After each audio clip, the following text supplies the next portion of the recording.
Okay, it's Dave here again with my wife Cathy. Hello. We're doing another Cinemile after a small hiatus.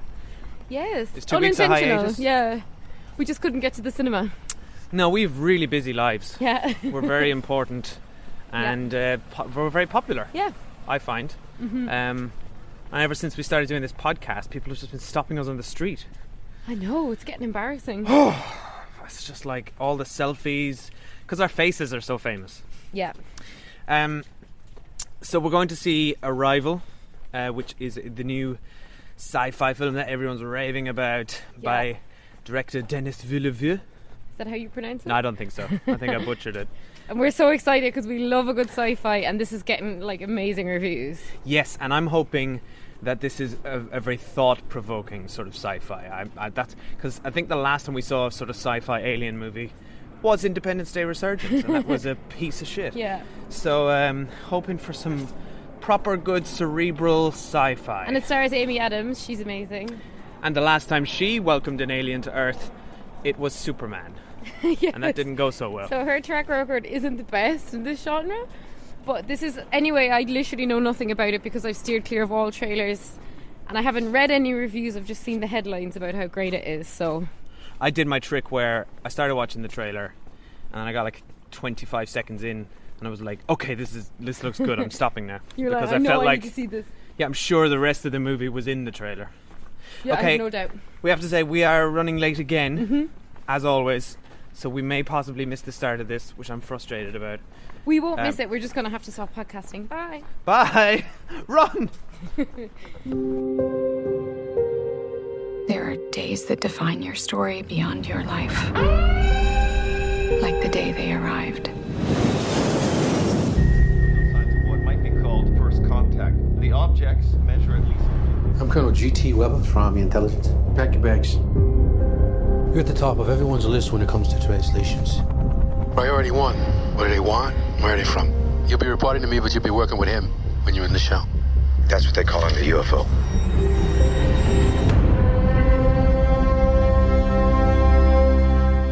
Okay, oh my god, I loved that. Yeah, I loved it too. I absolutely loved it. It was incredible. The masterpiece. Absolute masterpiece. Yeah. Oh my god, I was actually in floods of tears. Yeah, I know. At the end, and then it just ended very abruptly, and the lights came up, and the guy next to me, suddenly I was very conscious that I was bawling, crying, and then the guy got up to leave, like immediately, and I was like trying to like pretend I wasn't crying or something. You don't need to pretend. No, but I was like. But why was I wanted to sit there and just let it sink in and appreciate the credits? Actually, but then the lights came I don't know why we're on. talking about the end of the movie. I know, I jumped now. straight to the end. It did end very abruptly, which I don't agree with. It's a stylistic choice anyway. But it was a perfect ending. It was a perfect ending, yeah. No, just the way the credits came up and then the lights were on, that was a weird experience. So a weird way to be talking about the film, because that doesn't matter. Or is it? So yeah, we'll do a quick no spoilers and then we'll go into spoilers. Yes, we're going to try a new way of doing spoilers where we actually will physically go onto Spoiler Street, where we describe spoilers at that point. No, we're not. It's going to be more metaphorical. It's a metaphor. I'm just trying to tie it into our cinema theme a bit more. We'll walk down Spoiler Street after we discuss the film generally. Yeah? It's a bit laboured. It's a bit laboured. All right, so go on. Let's give a very quick synopsis. Actually, let's not really synopsize this because I think the less you know about this movie, the better. All you need to know is that there's an alien invasion and the army recruit a translator in the States to try and translate and work with the aliens to figure out what they're saying. Yeah, that's it. I missed the beginning. Did you? Yeah, because we need to stop bloody showing up late to the cinema. I'm so frustrated. I came in after Dave, but I mean, like, we know what happened.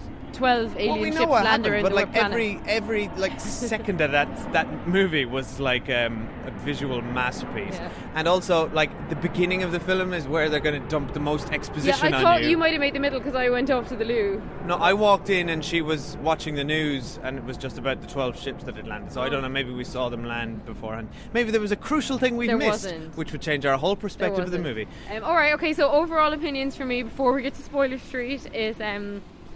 I already hate beautiful. Spoiler Street. I actually think I may have guessed that it was by the same director of Sicario if we hadn't read it beforehand, because it looked so like Sicario. Different cinematographer, I believe. It felt very similar.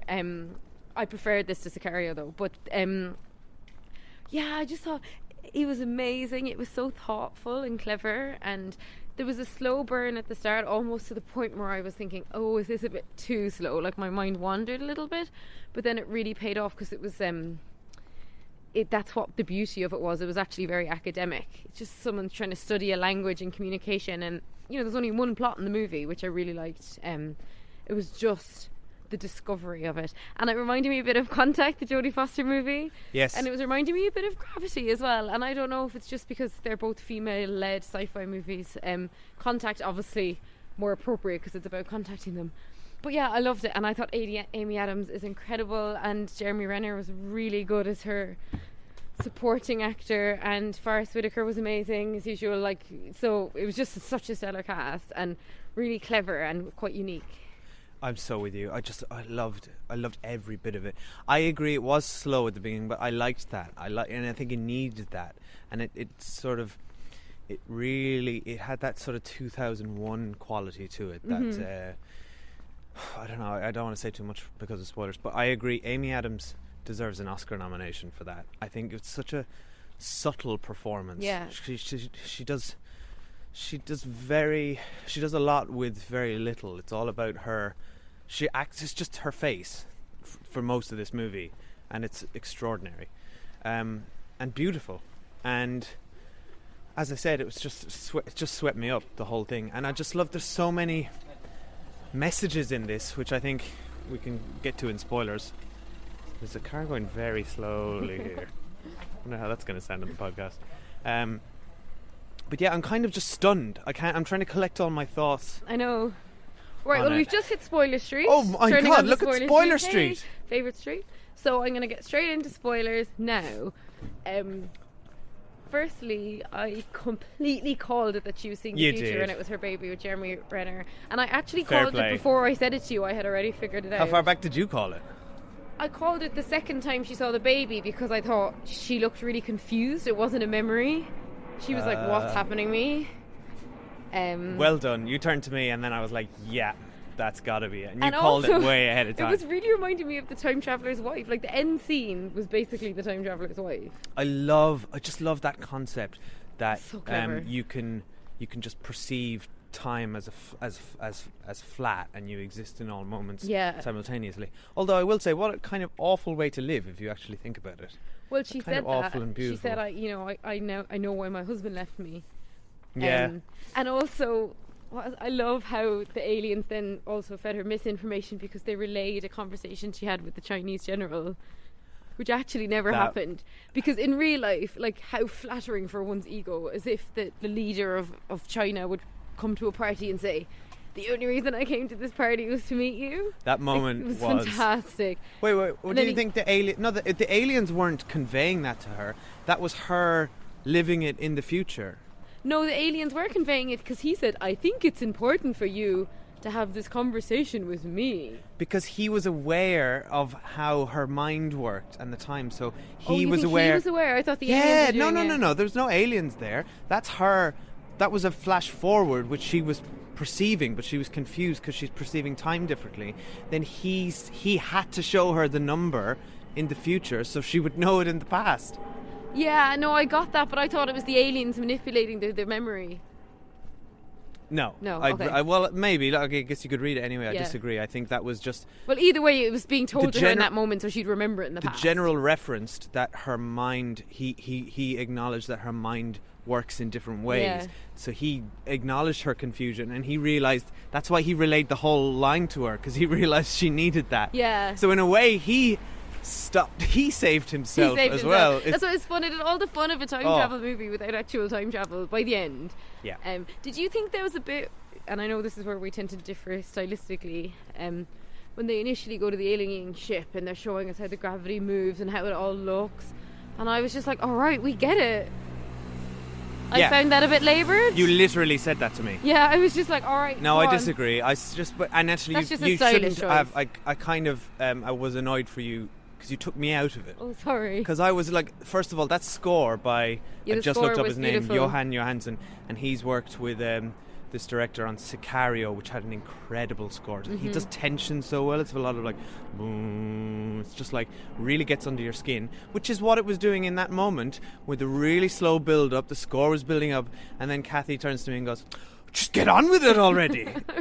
So thank you for that. Meet the freaking alien. Yeah, you're welcome. No, just meet the freaking alien. Well, but if they just rocked up and met the alien, No, but they had already spent 5 minutes floating upwards in awe. Yeah, because hello, this is the first time these two who we're following the journey with have been on a feckin' alien spacecraft and are meeting aliens for the first time. Can we have a little bit of build up and tension, or you just want them to show up at the glance and say hello? I get it. I'm just, for me, and it's actually one of the problems I had with Sicario. Some of those scenes were a little bit laboured, but by the end it was really high octane. I think laboured is a harsh word to use. Since the scene where they had the bomb in with the aliens, from that scene on, it was like edge of your seat, like so clever because it's action, but the action's done like, you know, without people running around and screaming. It's like a very tense, intellectually tense action. The whole thing was tense and frustrating. It made me frustrated with humanity, like at so many stages, when the 12 nations are just cutting off communications with each other, when the Chinese and the Russians want to attack it, and it's so reasonable because that is how humans will react, and it's just sad. And then the soldiers in the camp who are scared and they want to attack it, and they're the ones who plant the bomb. It's like this is all stuff which is happening now, and that's what the best sci-fi does. Is it holds a mirror to society and uses contemporary issues, and I think we're seeing a lot of this. You can read this as a metaphor for immigration. For instance, aliens they land on our soil, they try to communicate with us, and their intentions are misinterpreted. Well, this movie was written with an Obama president, right? So imagine what this movie would look like now with a Trump president. America wouldn't be the savior in this case. America would be the first one to shoot the ship up. Yeah. So it's hilarious that Americans were the diplomats in this situation. You think Trump would be funding all those scientists out in a tent in the middle of... No, I think he'd be blowing the ship up. Exactly. We haven't done a podcast since the election. So this is so weird, right? We did a Independence Day podcast on the day of Brexit when we were really depressed. And then last week, we actually didn't do any podcasts. And I know we said we didn't go to the cinema, but also we were just like kind of depressed after the election and just not really in the mood to do anything. And now it's interesting that we went to see another what could have been dystopian sci-fi, but wasn't actually. But this is a really beautiful message. The absolute antidote to Trump. It is a beautiful message because it's all about cooperation. The aliens gave us 12 different pieces which encouraged us to work together, and it was also so we could help them, so it was all about... They said we I need loved you that. in 3,000 years. What a cool line. But that made sense because actually, people are right to ask, like, why are you landing in our planet? And, actually, it isn't particularly beneficial for 12 alien pods to just land on Earth and not communicate with humans because... But they were communicating. They were trying. No, but I'm saying, what happened is that the entire world was rioting, the exchange markets were collapsing, people were shooting each other. Like, that's a terrible thing, and actually the aliens did cause that by landing and not making clear that they weren't violent. I know, but they couldn't. They could only communicate in one way. I know so that's that, how they had and to do it.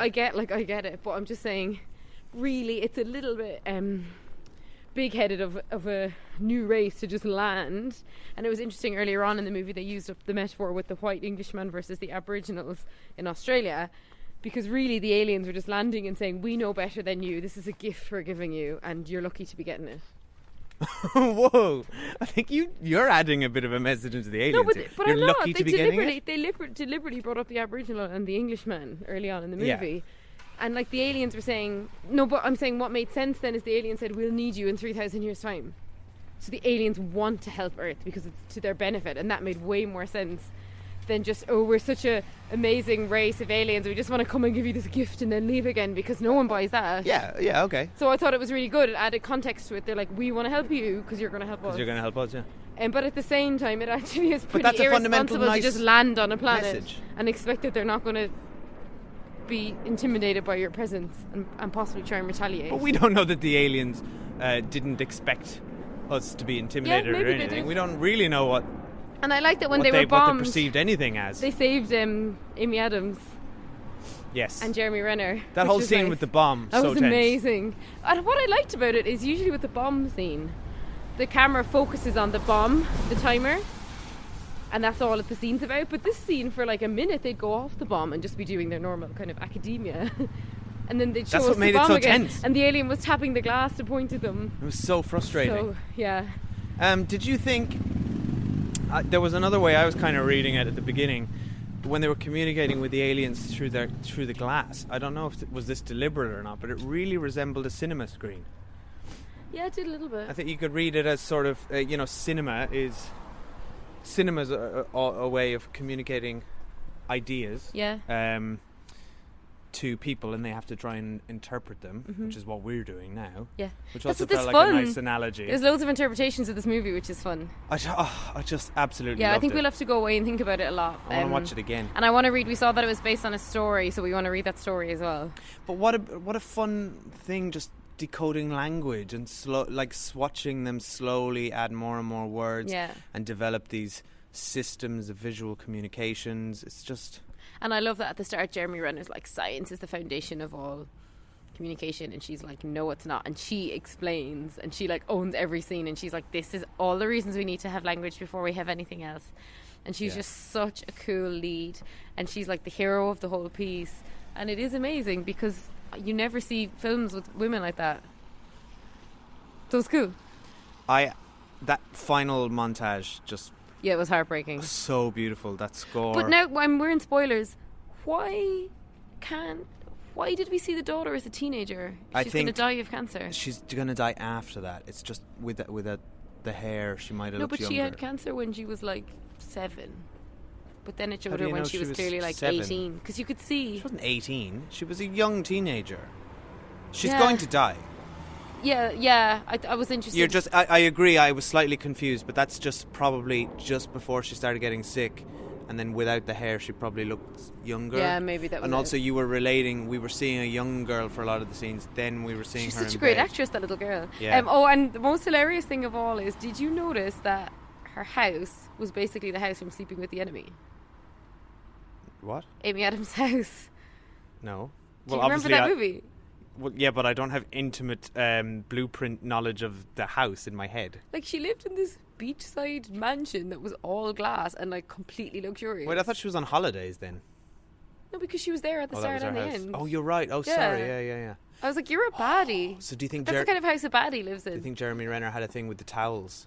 Yeah, I think so. Do you, maybe that's why I they think broke they up? broke up because he used to Because tidy her towels she and didn't tidy play the weird towels music properly. at her. Yeah. So yeah, anyway, I thought that was quite funny, and that was all I could think of at the end throughout that scene. I mean, I was still crying, don't get me wrong, but I was also like, where do you live? A lot of money in Wow. linguistics. I love how your brain works. But anyway, listen, we better get off because I have to go into the shops. Okay. Yeah, but All right. yeah, loved it. We're don't- just off Spoiler Street as well. It's a long street. It's such a long street. Yeah. Spoiler Street. We also live here. Yeah. It's, 123 Spoiler Street Yeah. is our address. So don't forget, you can follow us on Twitter at The Cinema. Let us know what you thought of Arrival, if you did watch it. Or if you didn't watch it and you're listening to this, then... Sorry, we've spoiled it all for you. Well, no, I'm not sorry. they heard our warning. You've just ruined a good movie for yourself. Yeah, and Whoever you are. Walk down Spoiler Who are Street with you? us. Let us know. Write in if you're that person who didn't watch the movie and listened to the spoilers, because I want to know what you're all about, Mr/Mrs. And also, can we, for anyone who hasn't seen it, it's on our Twitter and our Facebook, our really beautiful new art that we got by our friend Arthur. Yes, thank Which you, is really Arthur. cool, yeah. It looks great. So check that out. All right. And, yeah, okay, bye. See you later.